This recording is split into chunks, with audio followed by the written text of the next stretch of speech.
আমার নওজোয়ান সাথীরা, আমার বাপ, আমার ভাই, আমার বন্ধু, নিজের দিকে নজর দেন, ছেলেটার দিকে নজর দেন, মেয়েটার দিকে নজর দেন, আখিরাতের ফিকির করেন। দুনিয়া এই ঘর বাড়ি খাট পালং সোফার মিলাইয়া তার চাইতে বেশি উত্তম হবে আখিরাত মিলান। দুনিয়াও হয়ে যাবে, দুনিয়া থেমে থাকে না, দুনিয়া থেমে থাকে। যাকে আল্লাহ যা বরাদ্দ দিবেন তা দিয়েই দেবেন, তা এসেই যাবে।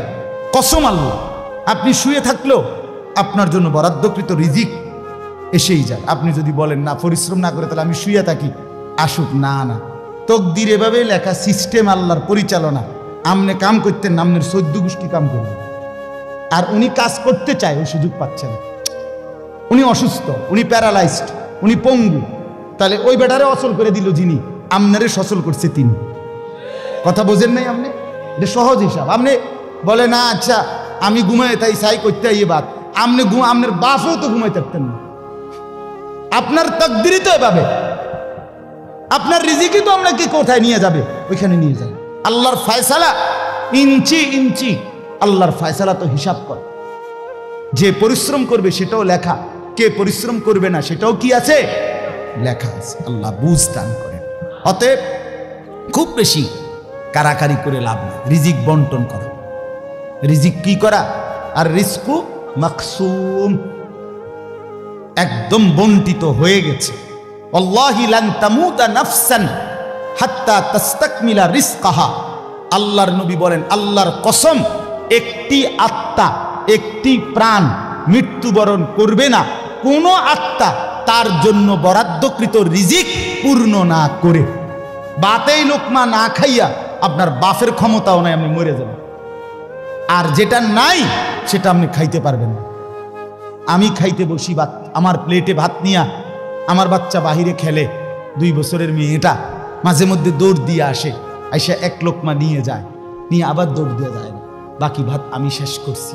তা আমার মালিক যেন বলে, আনিস ওই মাঝখানের এই লোকমাটা তোর মেয়েরই ছিল, আমি তাকে যথাসময়ই নেওয়ার জন্য পাঠাইছি। তুমি যদিও ভাবছিলা পুরা ভাত তোমার, কিন্তু না, মাঝের 1 লোকমা তোমার মেয়ের। হ্যাঁ, রিজিক বন্টিত হয়ে আছে, রিজিক বন্টিত হয়ে আছে। ইন্না রাব্বি ইয়াবসুতুর রিজকা লিমান ইয়াশা ওয়া ইয়াকদির। আল্লাহ বলে, বান্দা আমি যাকে ইচ্ছা রিজিক বেশি দেই, যাকে ইচ্ছা রিজিক কমিয়ে দেই, এটা আমার ইচ্ছা, আমার ইচ্ছা। বিশ্বাস, এক বিমানে বিদেশ গেছে, একই কোম্পানিতে চাকরি করে, এক রুমে থাকে 16 বছর। আইবার পরে আমার পরিচিত একজনে বাড়ি গাড়ি অনেক কিছু করছে, আরেকজনে 16 বছর পরে আইবার সময় আরেকজনের থেকে ফ্যান হাওলাত করে টিফিন দেয়ছে। একবার সত্যি নিজে কইছে, কজুর এই ফ্যানটা আরেকজন তে লই আইছে।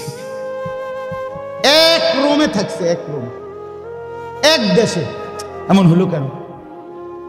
ফয়সালা কোথায়? আরে ফয়সালা কোথায়? এটা বুঝতেই হবে বাপ, এটা বুঝতেই হবে। দুনিয়া নিয়ে কাড়াকাড়ি না, দুনিয়া নিয়ে কাড়াকাড়ি না, দুনিয়া নিয়ে কাড়াকাড়ি না, দুনিয়া এসেই যাবে। দাওয়াত ও তাবলীগের বিশ্ববিখ্যাত মুরব্বী ছিলেন, আহা সোনার মানুষ ছিলেন, আলোকিত মানুষ ছিলেন হযরত মাওলানা উমর পালনপুরি রাহমাতুল্লাহ আলাইহি। উনি বলতেন, বাপ মসজিদের ছাদে মনে করেন 500 লিটারের একটা পানির ট্যাঙ্কি, আর নিচে 5টা ট্যাপ অজু করার জন্য দিছে। তো হযরত উদাহরণ দিতেন আর কি, যে 5টা ট্যাপ দিয়ে মানুষ অজু করে, এখন পানি শেষ, অজু করতে করতে পানি কি হয়ে গেছে, আর কয় লিটার শেষ হয়েছে। আচ্ছা, এখন মুসল্লি একটু বেশি দেখা মসজিদ কমিটি বলল যে না, কষ্ট হয় 5টা ট্যাপে উজু করতে, মুসল্লিদের আরো 5টা ট্যাপ লাগান। তো আরো 5টা ট্যাপ লাগাইছে। এখন ট্যাপ হয়েছে কয়টা? এখন মুসল্লিরা উজু করে 10টা ট্যাপ দিয়া পানি শেষ হয়েছে। এখন পানি শেষ হয়েছে কয় লিটার? ধরো মিয়া, আগে না 5টা থাকতে না 500 লিটার, এখন 1000 লিটার। কি লেগে 1000 লিটার? এই কথাটা বুঝছেন কি না বলেন? ওইখানে টাঙ্কি কয় লিটার, এনে ট্যাপ যদি আরো 10টাও বাড়ায়, পানি শেষ হয়েছে কদ্দুর? এই কথা, এটা আপনি যত দাম দেয় বাড়ান, শেষ পর্যন্ত একত্র করলে এই 18টি হয়। 318 অথবা কি 9 দুগুণে 18, কথা বুঝছেন? হয়তো 3 খানে 6 করে 18 হয়েছে, আর অথবা 9 9 18 হয়েছে, আর অথবা ডাইরেক্ট 18। তার মানে 18 ঠিক, হয়তো 318 অথবা 9 দুগুণে 18 অথবা ডাইরেক্ট কি, মানে আমনে দান্দা বাড়াইয়া লাভ না। বাড়াইতে হইব ওই টাঙ্কি আসমানে বাড়াইতে হবে। কোরআনুল কারীমে স্পষ্ট কোরআনের আয়াত আছে, অফিস সামাই রিজকুকুম, একটা ডাইরেক্ট বাংলায় কইছে আল্লাহ। আমার শায়েখ আরিফ বিল্লাহ হাকিমুন নফস আল্লামা মুফতি মুশতাকুন নবী কাসিমি, এ হুজুর মাঝে মাঝে মহব্বতে এই কথাটা বলে। কোনো কথা একদম খুব স্বাভাবিকভাবে যখন আল্লাহ বলছেন মনে হয় যেন বাংলায় বলছে। আল্লাহ বলে অফিস সামাই রিজকুকুম, বান্দা তোমাদের রিজিক আসমানে আসমানে আসমান। কোথায় বলেন না?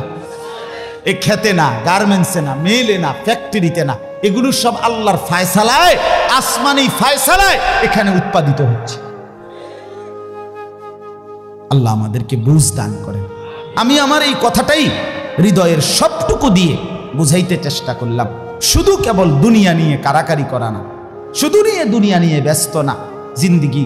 বাপ আমার, যুবক ভাই তোমার কাছে আমার অনুরোধ, মুরব্বী বাবা আপনাদের কাছে আমার অনুরোধ, কাজে লাগাইলেও এই হায়াত, নষ্ট করে দিল এই হায়াত। বন্ধু গড়লেও এই হায়াত, নষ্ট করলেও এই হায়াত।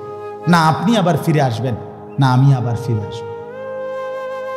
দোস্ত আমার, হায়াতকে কদর করেন, জিন্দিগিকে কদর করেন। আর আসবেন না আপনিও, আর আসবো না আমিও। এবার আমার এই আয়াতের তর্জমাগুলো শুনেন, তাইলে আমার কথা শেষ। আমি কয়েকটা আয়াত, ছোট্ট ছোট্ট আয়াত, 15টা আয়াত পড়ছি। অল্প সময় আমি কথা শেষ করে দিচ্ছি। মূলত এখানে 29 নাম্বার পারা, কোরআনুল কারীমের 75 নাম্বার সূরা। সূরাটার নাম হলো কিয়ামা, মানে কিয়ামত। কিয়ামত আর কি, এই শব্দটা, এই সূরাটার নাম। কোরআনুল কারীমের মধ্যে পুরা কোরআনে 30 পারা কোরআনে মৌলিক আলোচ্য বিষয় হলো 3টা, মোটা দাগে। এই 3টারই বিস্তারিত আলোচনা ব্যাখ্যা হলো কোরআন। 3 কথা মূল আলোচনা কোরআন, তাওহীদ, রিসালাত, আখিরাত। কোন তো কি কইছি?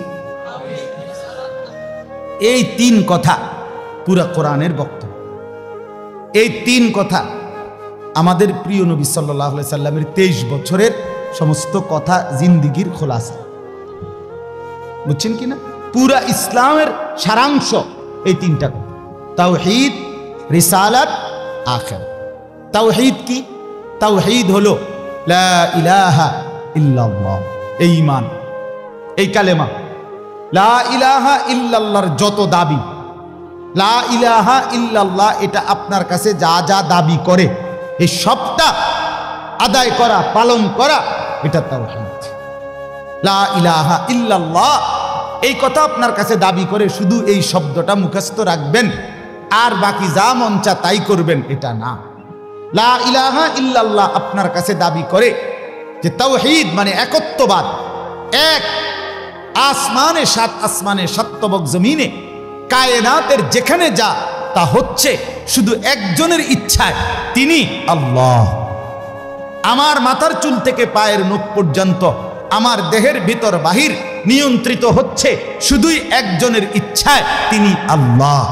আমার জিন্দিগির হাসি কান্না, আনন্দ বেদনা, দুঃখ সুখ, প্রয়োজন অপ্রয়োজন, আমার চাওয়া পাওয়া, প্রাপ্তি অপ্রাপ্তি, সুখ দুঃখ সব কিছু আমার ভিতর বাহির পূর্ণ করবেন, পূরণ হবে যার মাধ্যমে, তিনি শুধুই একজন আল্লাহ। এটাই তো এই কথা দিলে বসান, এই কথা দিলে বসান। দাওয়াত ও তাবলীগের সাথীরা এই পৃথিবী ঘুরে ঘুরে সবচেয়ে বেশি আল্লাহর বান্দাদের কলজার মধ্যে এই কথাটা বসাইতে চায়। সকালেও বলে, জোহরেও পরে বলে, আসরের পরেও বলে, মাগরিবের পরেও বলে মখলুক থেকে কিছু হয় না। ভাই মখলুক থেকে কিছু হয় না, মখলুক কিছুই করে না।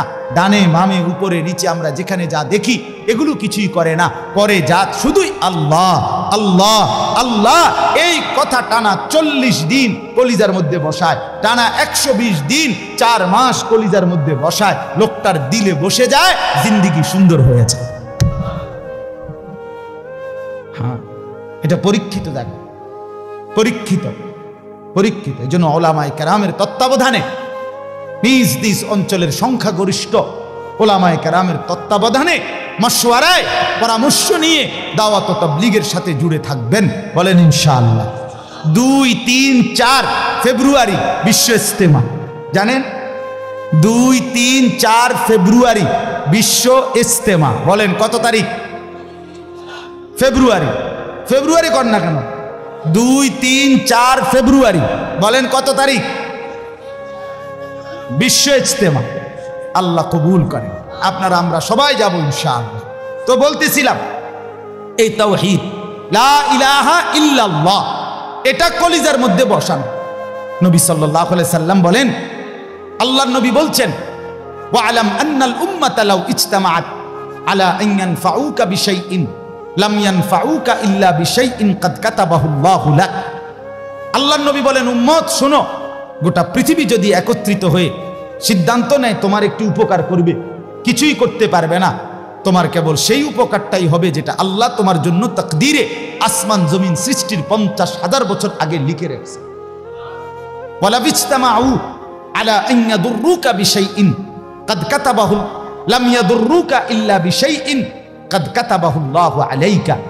সবাই মিলে যদি এটাও সিদ্ধান্ত নেয় তোমার একটি ক্ষতি করবে, বিপদে ফেলবে, মুসিবতে ফেলবে, আল্লাহর নবী বলেন কোনো মুসিবত তোমার আসবে না, আসবে কেবল সেই মুসিবতটাই যেটা আল্লাহ তোমার জন্য তাকদীরে লিখে রেখেছেন। রুফিআতিল আকলাম ওয়া জাফফাতিস সুহুফ। নবীজি বলেন এই কথার পরে তাকদীরে, যেমন এইখানে হিলফুল ফুজুল যুব সংগঠন নাগরাপাড়া ফইটাদি, এরপরে আর লেখা নাই, আসেনি, এরপরে নিচে দিয়ে আর কিছু, এখানে এসে লেখা এটা কি হয়েছে, শেষ হয়েছে। আল্লাহ তাআলা রাসূল বলেন তাকদীরের লেখা এই গোটা আল্লাহর সৃষ্টি, আল্লাহ ব্যতীত যত সাই সবকিছুর তাকদীর আছে। বুঝেন নাই কথা? এটা আল্লাহ ব্যতীত যত কিছু সবকিছুর কি আছে?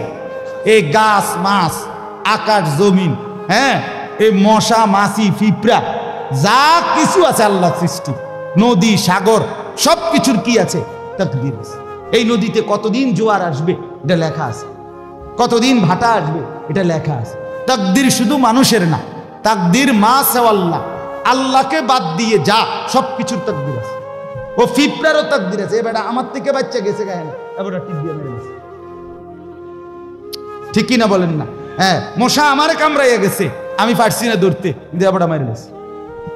এই তাকদীর লেখা আছে, ফয়সালা আছে।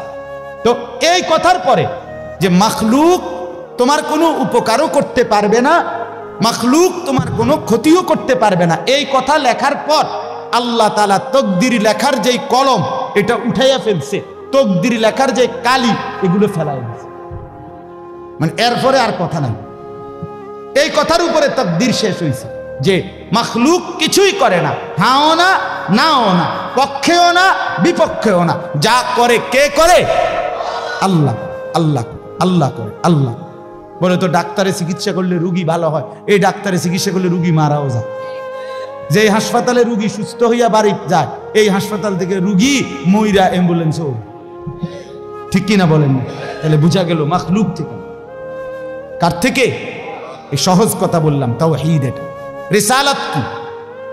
রিসালাত হলো মুহাম্মাদুর রাসূলুল্লাহ সাল্লাল্লাহু আলাইহি ওয়াসাল্লাম। তার মানে মাথার চুল থেকে পায়ের নখ, জিন্দিগির পুরাটা, এই দেহের সবকিছু, এবং আমার জীবনের একেবারে ঘর থেকে দেশ জাতি রাজনীতি, ঘর পরিবার সমাজ, আচার আচরণ, বাজার ব্যবসা, লেনদেন, হাসি কান্না, আয় উপার্জন, সামাজিকতা, অনুষ্ঠানাদি, পাড়াপড়শি, সমাজের, আমার জিন্দিগির, আমি এক মানুষ জীবনে যা করব, ঘরে কিংবা বাইরে, হাটে কিংবা মাঠে, বাজারে কিংবা ব্যবসায়, আয়ে কিংবা লেনদেনে, দেশে কিংবা রাজনীতিতে সবকিছু একজন রসূল মুহাম্মদ সাল্লাল্লাহু আলাইহি সাল্লাম উনার দিক নির্দেশনায়, উনার সুন্নাতে, উনার তরিকার উপরে করা, এভাবে জীবনটাকে গঠন করা, এটার নাম রিসালাত। এটার নাম রিসালাত। কোনোভাবেই বাপ এই কথা বলার কোনো সুযোগ নাই। ইসলামকে কোনো একটা জায়গার মধ্যে সীমাবদ্ধ করার কোনো অনুমতি নাই। এটা ঈমান থাকবে না, ঈমান থাকবে না। সোজা কথা। হুজুর এর দূর পর্যন্ত কইতে পারবেন, এর বেশি যাইবেন না, না এই কথা বলার সুযোগ নেই। এটা কুফরি, কুফরি। ইসলামকে রাজনীতিতে টাইনে আইনেন না, ইসলামকে এলাকার টাইনে আইনেন না, ইসলামকে বাজারে টাইনে আইনেন না, ইসলামকে হাটে টাইনে আইনেন না, ইসলামকে ওইখানে না না। এটা যদি আপনি বিশ্বাস করে কন, এটা যদি আপনার কলজার থেকে কইয়া থাকেন, আপনার ঈমান নেই। কথা বুঝেন না? সাবধান। হ্যাঁ, অপ্রিয় হইতে পারে কোনোটা, কোনোটা আপনার অপছন্দ হইতে পারে, কোনোটা আপনার গায়ে লাগতে পারে, কোনোটা আপনার নেগেটিভ হইতে পারে, কিন্তু এর মানে ইসলাম, আল্লাহর কোরআন, শরীয়তের বিধান, রাসূলুল্লাহর সুন্নাহ, জিন্দেগি আপন ধারায় চলতে দিতে হবে। আল্লাহ আমাদেরকে বুঝ দান করে। কোনো কিছুতে এই দাড়ি রাসূলুল্লাহ সাল্লাল্লাহু আলাইহি সাল্লামের বিধান কিনা? কথা বলেন না, বিধান কিনা? আপনি এটাকে তুচ্ছ তাচ্ছিল্য করলে হবে, আপনি এটাকে অবজ্ঞা করলে, হ্যাঁ হুজুর আর ওয়াজ নাই, ঘুরে ফিরে কেবল দাড়ির কথা বলতেছেন, আর কোনো আছে, এটাও একটা ওয়াজ, আপনি এটাও শুনেন, এরপর একটু শুনেন, অসুবিধা কি? আরো কমু, আপনি থাকলে তো আমি আরো কমু, অসুবিধা কি? কথা বুঝেন নাই? আমি এই কথাটা আপনি এটা কি বুঝাইতে চাইলেন? এটা কি বলতে চাই? আমি একবার একজনকে বলছিলাম যে আমি এই বলতে পারবো না, ওই বলতে পারবো না, একটা কাগজ লিখে দিছে উনি, এডি কওয়া যাইত না। আমি মাশাআল্লাহ, যেটি কওয়া যাবে না, এরপরে নিচে লিখে দিছে কোরআন সুন্নাহর কথা বলবেন। তো আমি বললাম এগুলো তো বাদ দিলাম, কোরআন সুন্নাহর কথাগুলো এডি বাদ দিয়া কি হইতে পারে? আঙ্কেল আপনি যদি স্যাম্পল হিসাবে আপনি কিন্তু 10টা মিনিট কইয়া দেন যে এগুলো হইল কোরআন হাদিসের কথা, এরপরে আমি ব্যাখ্যা করবো, আপনি কিন্তু শুধু মূল বক্তব্যটা শিরোনাম দিয়ে আপনি গুদুর কইয়া দেন যে এটা কি কইতাম, আপনি এগুলো কি আর আমরা জানি? তো আপনি না জানলে কাগজ লিখুন। এটা তো একটা স্ববিরোধী কথা হইল, স্ববিরোধী কথা না। আপনি জানেন না, এদিক দিয়েও আপনি এটা বুঝেন, আবার আপনি আইন কানুন দেখাইতে আছেন, তো এটা আপনি কি বুঝে আইন দিলেন? আল্লাহ আমাদেরকে বিবেক দান করেন। এটা ইনসাফ না, বরং জীবনের সব কিছু রাসূলুল্লাহ সাল্লাল্লাহু আলাইহি ওয়াসাল্লামের সুন্নাহর আলোকে, দিক নির্দেশনার আলোকে পালন করা, এটা ইনসাফ, এটাই দ্বীন, এটাই ইসলাম, এটাই শরীয়ত, এটাই নাজাত, এখানেই জান্নাত। আমার ঘাটতি আমাকে মেনে নিতে হবে, আমার কমতি আমাকে এটা মেনে নিতে হবে। মেনে নিতে হবে কিনা বলেন? হ্যাঁ, স্বীকার করতে হবে, এটা আমার কমতি, এটা আমার ঘাটতি। অবজ্ঞা করা যাবে না, তুচ্ছ তাচ্ছিল্য করা যাবে না, টিটকারি মস্কারি করা যাবে না। ইসলামের একটা ছোট্ট জিনিসকেও তিরস্কার করা, তুচ্ছ তাচ্ছিল্য করা, ইস্তেহজা করা, এটা কুফর। আপনি জিজ্ঞাসা ওলামায়ে কেরাম, এটা শরহে আকায়েদের মাসআলা, কুফরি। আপনি দাড়িকে, মিসওয়াককে, টুপিকে, পাঞ্জাব, যা কিছু ইসলামের নিদর্শন, তার একটি জিনিসকেও আপনি অবজ্ঞা করতে পারবেন না।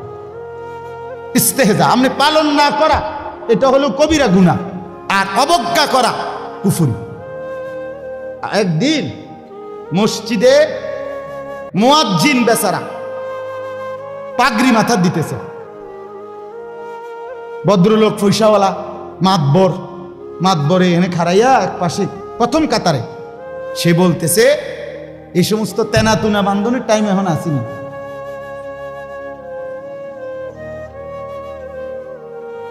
বুঝছেন না? প্রথম কাতারে পয়সা ওরা টাইলসের টিয়া দিছে, বুঝেন না কথাটা? মসজিদে টাইলসের টিয়া দিছে, ওরাই তো মসজিদে তো উনি টাইলস না দিলে আমরা নামাজ পড়লাম বলে কেমনে? বাপরে বাপ, আপনি এটা কি বললেন? কাকে তিরস্কার করলেন? আমার এই দুই চোখে আমি দেখছি, এই চোখে ভদ্রলোক কোটি কোটি টাকার মালিক, প্রাইভেট ব্যাংকের ভাইস চেয়ারম্যান, উনি জানাজা পড়ছে। জানাজার আগে ইমাম সাহেব, স্থানীয় একজন ইমাম সাহেব কবরের আযাবের দুইটা কথা কইছে।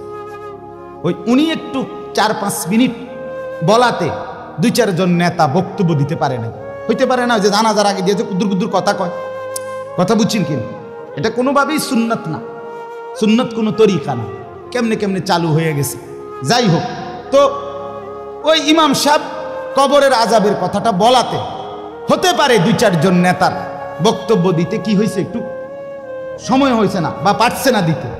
এই জায়গাটা নাহলে আরো 2 জন কুদ্দুর কথা কইতো, ওই ভুল উচ্চারণে কইতো, আরে কুল্লু নাপছিন জায়কাতুল মউত।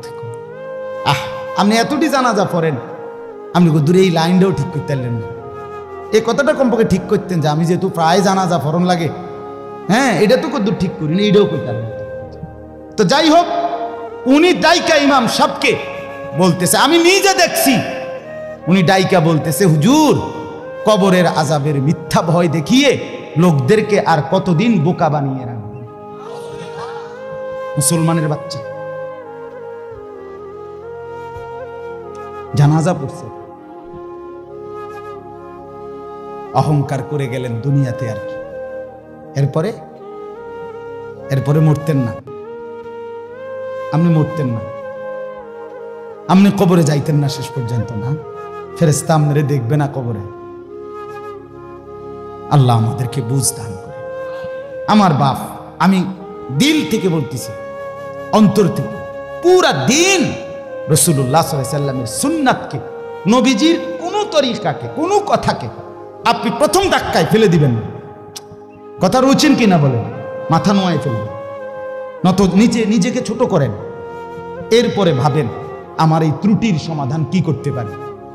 ঠিক কিনা বলেন না? আল্লাহর কাছে বলেন, মাওলা আমি যে এই কারণে পারতেছি না, আপনি তৌফিক দেন, আপনি সুযোগ দেন, আপনি ব্যবস্থা করেন। আল্লাহ চাইলে ব্যবস্থা করেন। তাহলে রিসালাত 3 নাম্বার হলো আখিরাত। 3 নাম্বার হলো কি? আখিরাত মানে জীবনের সব কিছুকে আখিরাতকে মাথায় নিয়ে আমাকে মরতে হবে। কবর, হাসর, মিজান, ফুলসিরাত, আমার হিসাব, আমার আমলনামা, ফুলসিরাত পার, জান্নাত কিংবা জাহান্নাম, এইটাকে মাথায় রাইখেই আমার হাঁটা চলা, আয় উপার্জন, স্ত্রী সন্তান, সংসার, আমার চলা ফেরা, আচার অনুষ্ঠান, বাজার ব্যবসা, লেনদেন, মানে কোনো কিছু করতে গিয়ে আমার যেন আখিরাত ক্ষতিগ্রস্ত হয়। ওয়া ইন্না দারাল আখিরাতা লাহিয়াল হায়াওয়ান, আল্লাহ বলছে বান্দা ওই আখিরাতটাই হলো বেঁচে থাকা, দুনিয়া তামাশা। কোরআনের স্পষ্ট আয়াত, ওমা হাদিহিল হায়াতুদ দুনিয়া ইল্লা লাহবুন ওয়া লাইব, আল্লাহ বলছে বান্দা দুনিয়া আর কিছুই নয়, শুধুই তামাশা, শুধুই খেলাধুলা। অতএব দয়া করে, আমার সময় নাই, আমি আর বাড়াতে পারছি না, কিন্তু এই কথাটাই আপনাদেরকে বুঝাইতে চাই, আমার সব কিছুর মধ্যে আখিরাতকে সাথে নিয়ে, সামনে নিয়ে যদি জীবন চালাই, আল্লাহর কসম দুনিয়ার সব প্রয়োজন পূরণ হবে, আখিরাতের জান্নাতও মিলে যাবে। আপনি ঠকবেন না বাপ। ফজরের নামাজ পড়লে কেউ ঠকে না, 5 ওয়াক্ত নামাজ পড়লে কেউ ঠকে নাই দোস্ত। হারাম উপার্জন করে কেউ লাভবান হয় নাই। গুনাহ কাউরে তৃপ্তি দেয় না, গুনাহ কাউরে, কোনো সুদখোর তৃপ্তিতে নাই, কোনো ঘুষখোর তৃপ্তিতে নাই, কোনো কিস্তিওয়ালা তৃপ্তিতে নাই। 90,000 টাকা ইনকাম করে, 60,000 70,000 মাসে ন্যূনতম কামাই। আমি নিজে জিগাইছি, কাকু কিস্তি কয়টা? 60টা। কিস্তি চলে 60টা, মাসে ইনকাম 70,000। তাহলে 70,000 টাকা ইনকামের পরে যদি কিস্তি চলে 60টা, আমার মসজিদের ইমাম সাহেবের বেতন 10,000 8,000, এবার আর কিস্তি চলার কথা কয়টা? কিন্তু ইমাম সাহেবের কোনো কিস্তি নাই। ঠিক কিনা বলেন না? ইমাম সাহেব কিস্তিও নেয় না, এশার নামাজের পরে ফজর পর্যন্ত চুরিও করে না, ডাকাতিও করে না। বেটা মালিকের ঘরে সিজদা করে, আল্লাহর ঘরের গোলামি করে, খোদার 30 দিন 10,000 টাকা দিয়ে বউ বাচ্চা নিয়ে ইজ্জতের সাথে হাসি মুখে ধোয়া সাদা পরিষ্কার পায়জামা পাঞ্জাবি পরে আল্লাহর জিন্দিগি, আল্লাহর দুনিয়ায় জিন্দিগি কাটায় ফেলে। ওনার কিস্তি লাগে। আমার একবার একজনে কইছে, হুজুর রে আল্লাহ চালা, এরকম কইছি, আর একজন কইয়ে উঠছে, আরে আমি কিন্তু আপনার কি ইবলিসে চালাই, আপনার কি শয়তানে চালাইনি? কথা বলেন না কেন? তো যে আল্লাহ হুজুর রে 80,000 টাকা দিয়ে চালাইতারে, আপনারে চালাইতে 80,000 লাগে কেন? আপনার কিস্তি 4টা লাগে কেন? আপনি মূলত শয়তানের হাতে নিজেকে তুলে দিচ্ছেন। আল্লাহর হাত থেকে ছুটাইয়া নিয়া কার হাতে দিছেন? ইবলিসের হাতে। ইবলিসের হাতে। আপনি সুখ পাইতেন না, মনে রাখেন। আমি লিখকে দিলাম, সিল মাইরা দিলাম, আমার সিল আছে, সুন্দর সিল। ওই যে কম্পিউটার সিল যেটা থাক, আমার এডি সিল আছে। আপনি সুখ পাইতেন না, আপনি তৃপ্তি পাবেন না। গুনাহ তৃপ্তি দেয় না। এক সাগর, আটলান্টিক মহাসাগরের সব পানি যদি কোনো নেশাখোর, মদখোর, কোনো গাঞ্জাখোরকে দেওয়া হয়, সব পান করার পরেও তার তৃপ্তি হবে না। কিন্তু এক গ্লাস পবিত্র পানি পান করে তৃপ্ত হয়ে যায় হালাল। সারা পৃথিবীর 100 কোটি নারী যদি আজকের অসভ্য উলঙ্গ ছবি দেখে, যেই যুবক এরে যদি 100 কোটি নারীও উলঙ্গ করে দেখায়, কসম আল্লাহর, এই জানোয়ারের তৃপ্তি হবে না। কিন্তু একজন পুরুষ 70 বছর 90 বছর একজন হালাল স্ত্রী দিয়া তার জিন্দিগি কাটায় ফেলে। হালাল তৃপ্তি দেয়, হারাম কি দেয় না। আল্লাহ আমাদেরকে বুঝ দান করে। অতএব আখিরাতকে বাদ না দাও।